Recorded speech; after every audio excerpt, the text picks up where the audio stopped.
পিতা শৈশবে ছিল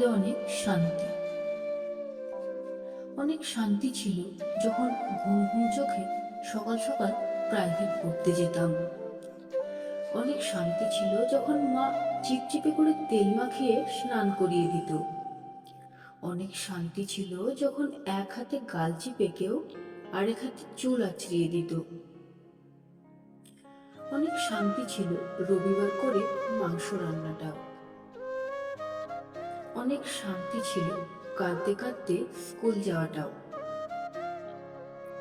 অনেক শান্তি ছিল যখন বড়রা চায়ের কাপ থেকে একটু চা ঢেলে খেতে দিত। অনেক শান্তি ছিল কোনো কিছুর জন্য বায়না করে কেঁদে কেঁদে ধুলোয় গড়াগড়ি দেওয়া। বেশ ভালোই ছিলাম যখন 1 ইঞ্চি পেন্সিল দিয়ে লিখতাম। বেশ ভালো ছিলাম যখন গামছার ব্যবহার না জেনে মায়ের আঁচল ব্যবহার করতাম। হেলকেনের টিমটিমে আলোয় পড়তে বসে ঘুমের ভান করাটাও বেশ ভালো ছিল। ঝড় বৃষ্টির দিনে আম কুড়োনোটাও বেশ মজারই ছিল। দিদিমা ঠাকুমার কাছে ভূত প্রেত কিংবা ব্রহ্মদত্তের গল্প শুনে হাওয়ায় নিম গাছ তুলতে দেখে ভয় পাওয়াটাও বেশ ভালো ছিল।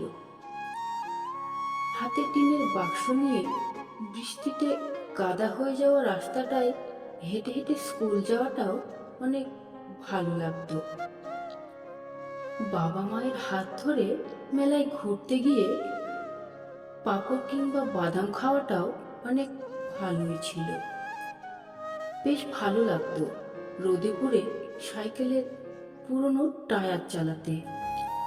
বেশ ভালো লাগতো শিক্ষক শিক্ষিকাদেরকে মাস্টার মশাই কিংবা দিদিমণি বলে যখন ডাকতাম।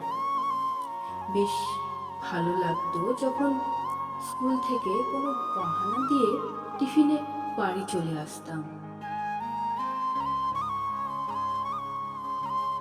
অনেক ভালো লাগতো যখন পাতলা খাতার পৃষ্ঠা ছিঁড়ে চোর পুলিশ ডাকাত খেলতাম।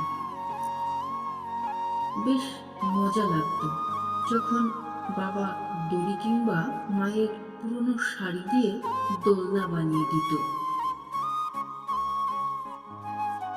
অনেক শান্তি ছিল যখন দুপুরবেলা ঘুমিয়ে বিকেল বেলায় উঠে মনে করতাম সকালবেলায় উঠেছি।